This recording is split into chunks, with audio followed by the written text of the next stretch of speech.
now hindi nagvo-vlog. So, I'm here to create a new one, and hopefully, this helps you, lalo na sa mga bride-to-be or wife-to-be. So, if you're assuming already that you're wife material, check again. Charot, joke lang. I just want to make sure that you guys are prepared of what's up for you. You know, once you are married, I've been married for 5 months already, and I am creating this vlog para ma-gauge nyo sa sarili nyo kung talagang ready na kayo for battle. Charot, joke lang. Hindi. I'm just so lucky and blessed that I wanted to share with you guys of what I've been through in the past months and what are the do's and don'ts when you're now joining one household with your husband. Tip number 1, make sure you are ready to clean your house. Okay, so possible na napag-usapan nyo na mag-asawa na magpapalaundry kayo, magpapalinis kayo, like things like that. But I'm telling you guys, it's so fulfilling to see the house clean by myself. Hindi kasi, nung dalaga kasi ako, laging mommy ko yung naglilinis ng bahay namin. She never, prinsesa nga ako. So she never really asked me to clean unless just washing the dishes. And it's really fulfilling and heartwarming tuwing uuwi yung asawa ko, sasabihin niya na, uy, ang linis ng bahay. You know, kahit daw apakan niya yung floor namin, walang kumakapit sa kanya. So, that's one thing that I can really advise you guys that you have to be prepared when you get married. And, hello, laking tapid kaya kapag naglalaba ka and it's fun. I tell you, it is. Tip number 2, dapat ready kang mapagod in terms of magpagluluto. Okay, so I'm really blessed actually. Si King kasi, he cooks as well. It just so happens na, syempre, parang mindset ko is, I'm the wife. So I should be doing most of the house chores, including cooking. And it's really not hard for me to think of what to cook. Kasi, yun nga, meron kaming bunutan. So, I'll show it to you later. Pero yun nga, kumbaga, every time na mag-grocery kami, we already know what we will be cooking in the next 2 weeks. Kasi pagka nag-grocery ako, good for 2 weeks na siya. So, ayun, just be ready for that, especially if you are working like me. I also work on graveyard still, so you kind of have to learn how to balance and how you will make it possible for you to be still the wife. So, ito yun guys. Ito yung sinasabi ko sa inyo na bucket namin. So, may mga nakareserva pa dyan just in case may maisip pa kami.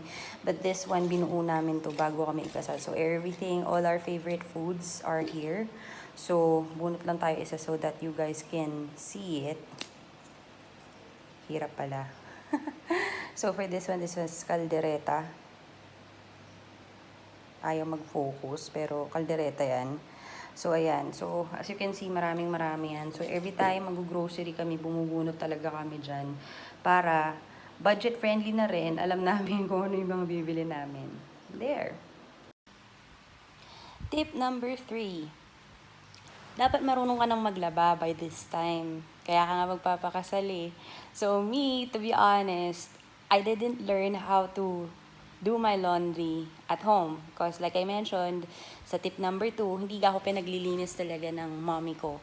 So, what I can suggest is that kung hindi talaga kayo marunong, ako actually ayokong nagkukuskus. Okay, so aminado tayo dyan.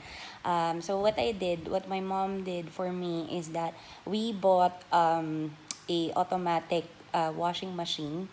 And then, yung washing machine ko, it's very friendly kasi I just put everything there. Like, yung Fabcon, yung liquid detergent, tapos just the clothes, just turn on the water, and then prepare mo lang yung drain, saksak, then start it. As in, sobrang easy niya. So, what I do is, yun nga, habang naglalaban na siya, while I'm waiting for it, kasi it's mostly good for 82 minutes since may program na siya. So what I do is, while I'm doing the laundry, is that I clean the house already. So I do this every Mondays. If ever na merong holiday within the week, then I do it again. Mahilig po akong maglaba simula kinasal ako. I don't know why. But yeah, that's how we do things right now dito sa bahay. And again, pasalamat ako sa asawa ko kasi yung pagka naglaba ako, nagsampay ako, I put it there 2 days para sobrang tuyong-tuyo, though sobrang init ngayon sa Pilipinas. Pero just para lang matay lahat ng germs and bacteria, siya na yung nagtutupi.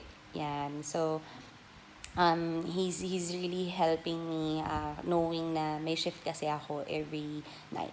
So, there. I just wanna put it out there, ha. Yung sa part ng paglilinis, paglalaba, pagluluto, I want you guys not to think yung toxic Filipino culture na sinasabi nila, ano ka, nag-hire ka ba or nag-asawa ka para maging katulong. It's not that.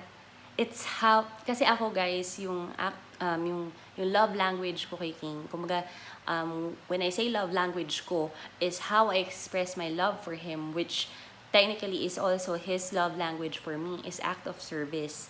So in a way, when I clean the house, when I cook for him, when he appreciates it, and when I do our laundry, that's my act of service. Umaga, yun talaga yung way ko of expressing my love for him.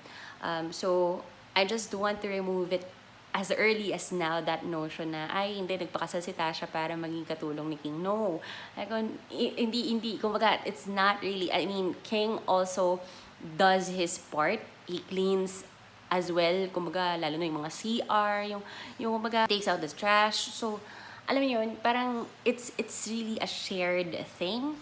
So, just, I hope that you guys understand where I'm coming from, okay? So, if you have the luxury, or if you choose to hire a maid or a helper, which sa panahon ngayon sobrang hirap maghanap ng loyal and very honest and talagang you can trust na maid. But definitely, I will hire one in the future, especially pag nagka-baby kami. Pero, as much as I can, laking tipid sa akin yun eh. Tsaka nai-enjoy ko mag-shopping ng mga panglinis ko. Tip number 4. So, ako kasi, nung dalaga ako, araw-araw sa Starbucks ako. Alam ng lahat ng kaibigan ko yan.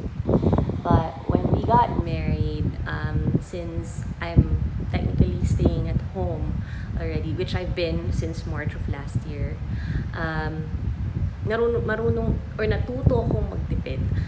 It just so happens na kasi syempre, unlike when I was staying with my parents, may time naman na talagang sobrang nag-grocery ako for our house. But this house kasi that we bought, King's family helped us.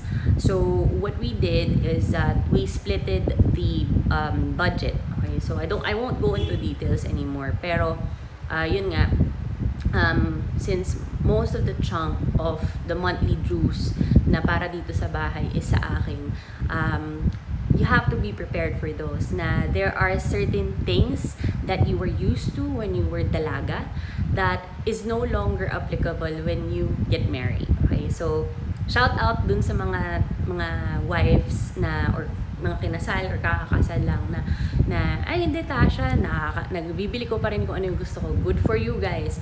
Pero kasi ako, nag-iba talaga yung priorities ko when I got married. I really focused our financial sa kung ano yung kailangan ko dito sa bahay. Hindi ko na, kumbaga, yeah, I mean, it doesn't hurt, especially pagka during shift na gusto ko ng kape. Hindi naman pinagdadamutan ni King. It just so happens that he's just more into wanting to make sure that I also have my own savings as well. So, together with the house expense and your savings, you have to budget that. Tip number 5. So, syempre, nung magjowa kayo or magjowa kami ni King, hati na talaga yung time namin. Kumbaga, every weekends, we just saw each other Friday, Saturday, Sunday back then. So, normally, pag may gathering yung sa side niya, then we spend the weekend there. Then, we spend the next weekend with my family. If may lakad or wala, then kung sila meron, then I'll spend it with them. So, this time around, since you guys are married, you should be able to be prepared to share those weekends. Kasi 5 days na kami magkasama eh. So Saturday, Sunday, that's when we divide our time if it's in his side or my side of the family. Okay? That's a shared thing already. Pamilya nyo na ng isa't isa. Pamilya niya, hindi na kagaya dati na pamilya niya, pamilya mo. No, it's already combined. So you have to be prepared for those. Like what happened, because we got married in December. So, ang nangyari nun is nung Pasko, kasama namin yung family niya. So, it was really sad for me kasi na-miss ko yung moment na lagi kong pinagtitripan yung kapatid ko pag mag-open ng regalo. So, that's one. But I'm happy because we got to spend the New Year naman with my family. And what the plus factor there is that they spent it here sa amin, sa bago namin bahay. So, that's really, that's really something na I was really happy that I was able to welcome the New Year with my family. And especially with my husband, still, kumbaga parang talagang bawing-bawi naman. So that's one thing that you need to be prepared for. Okay? And tip number 6, wala na. Kasi, that's the number 6. Okay, so for tip number 6, actually, this is a sensitive thing that happened to me, but let's just put it as the title as, all battles you share with your husband or with your wife. Bakit? Kasi, guys, actually, last January, I found out that I was pregnant. It was as early as 2 weeks. As in, sobrang aga kasi may PCOS ako. So, it was strange kasi parang halos lagpas 1 month na akong delayed. So, normally naman, yung PCOS ko kasi, I still have my regular menstruation. Pero, yung may certain days lang. Kumbaga, it's just 1 to 2 weeks delay. So, that time, parang isang buwan mahigit na. Tapos, ang taba ako na, ang pangit-pangit ko na. So, we found out that I was pregnant. It was we caught it early. And then, what happened was, I had a miscarriage in February. So, it was really a sad time for us. And I suffered somehow postpartum or depression, I think, na it came to a point na I decided to resign from my last work. So, na-encounter namin ni King yung habang tulog ako, umiiyak ako. It was really a sad time. But we just gave ourselves at least 2 weeks to grieve because we believe as mag-asawa na nothing's gonna happen if we don't move on from it. We try to talk to each other. It's really communication na merong rason kung bakit nangyari yun. So that's why we had this matching tattoo. So it's Rain kasi Rain dapat yung name ng first baby namin. As in, magjowa pa lang kami. Rain na talaga yung gusto ko. So there. So that's one tip na kung yung dati kung magjowa kayo ayoko na, ganyan-ganyan. Or magpapabebe ka, magpapahabol ka. No, it's not like that. You really have to be there for your husband and for your wife. So, yun. Yun ang tip na pwede ko ibigay sa inyo. Tip number 7. Pag mag-grocery kayo, kumain muna kayo. Then, you finalize whatever list that you guys have created bago kayo mag-grocery talaga. Why? Because the first time na nag-grocery kami ni King, sobrang, alam mo yun, parang ang dami mong gustong bilhin kasi sanay ka na nung dalaga ka, na meron kang lace, meron kang ruffles, alam mo yun, things like that, na pinrovide ng family mo sa'yo. But once you do it yourself, and you see the total amount na parang manghihinayang ka, sana doon ko na lang sa ganito ginastos, or sana bumili na lang ako ng ganito instead of like this. Yan. So, be ready for that, and also be ready of the change. in terms of your choices nung dalaga ka at ngayong kasal ka na. Kasi ako, like for example, shout out lang so quick melt. So, mahilig kasi ako magluto ng anything cream-based when it comes to pumpkin soup, broccoli, etc. soup. And then, pasta, ganyan. So, funny story is that when we did our grocery dito sa Santa Lucia Mall, kasi we already that's the nearest and that's the cheapest grocery that I could find, and in fairness naman kumbaga kompleto pa rin naman sila. So nung time na yon, I was choosing between quick melt and what they call this, Magnolia Quick Melt and Chevital. So, nakita ko, very, very little lang yung difference. But, still, mas mura si Chevital. So, I had to choose Chevital. And also, my husband is so kuripot. No, I mean, sorry. He's budget friendly. To the point that he would really measure by the gram. So, nasa marketing kasi si Wilkin. So, yun, so he does the math, and kung saan ka makakamura, yun yung kukunin niya. So yun lang, tip advice ko lang yan, kasi yun nga, minsan mahirap without the list. So I just use the app here in my phone na I can just, click the radio button and just it removes itself dun sa listahan ko. Tapos, pagkabalik namin dito sa bahay, then I'll check if everything was covered, kung ano yung mga ni-replace ko, and things like that. So, yun lang. Tip number 8, funds. So, napag-usapan na natin yung kanina yun nga, sa electric bills and whatnot. So, one thing na I did mention earlier is that si King, gusto niya, kahit kasal na kami, I still have my own savings. So, ganito yan. Ang nangyayari sa amin ngayon is that si King may sarili siyang savings. Then we have our joint account and my own savings. Okay? So, ganyan ang tactics namin. Why? Why do we do this? Because the joint account is for things that we can buy together. Kunwari dito sa bahay, meron kaming gustong bilhin. Like, example is LPG. So, or gasol. That's what we use. So, it's something that we mutually use here at home. So, we get that from our joint account. Next is, for example, si King. He just sold his bike. So, he wants to buy a new one, yung mas magaan. I'm not really that smart when it comes to bike things.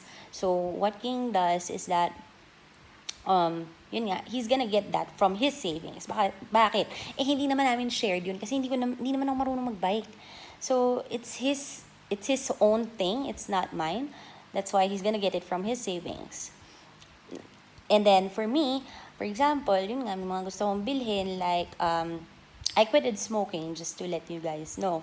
So, part of my withdrawal is that I have to have like a vape thing. So, hindi vape yung binili ko kasi nalulunod ako sa usok. So, what I bought is Rel X. So, si Rel X is like $220 per pod. So, yun, that's me. Hindi naman nagre-Rel X si King. So, sa akin yun. Kumbaga, sa sarili kong pera ko kukunin yun. Hindi naman sa savings din namin. So, it's not just that, of course. Yung mga basic necessities or needs namin that we individually do. Pero kasi, like si King, ang goal niya kasi sa akin is I will buy my own car. Kasi he has his own car already. But yeah, it's a joint property already. Pero kumbaga, iba pa rin pagka, paulit-ulit yan sinasabi sa akin, iba pa rin pag may sarili ka. So, yun. That's just one thing that I can advise you. Probably if you're at the beginning of your relationship na you start to talk things through in terms of savings, joint account is really something that would really help you guys, okay? Kasi yung joint account namin yun yung joint account namin since magjowa kami. Kaya, yalong pa rin ako dun. So, there. So, that's it, guys. I hope that the 8 tips that I gave you is something that would be helpful for all of you, especially to all my ladies out there, bride to be, wife to be, mom to be. So, yun lang naman for now. I'm gonna make another vlog. I just thought about it in terms of the 5 languages since I mentioned it in here. So I want to make sure that you guys are aware of it. Okay? Kasi that's what's helping me and King, go through a lot. We've been through a lot for the past months already. So that's one thing.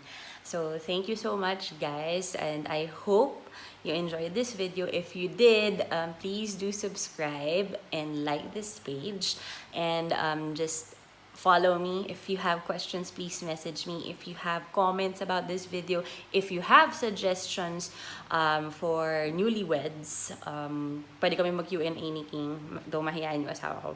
Pero yun nga, just comment below, and thank you so much, guys, for watching. You take care always and stay safe. Bye-bye.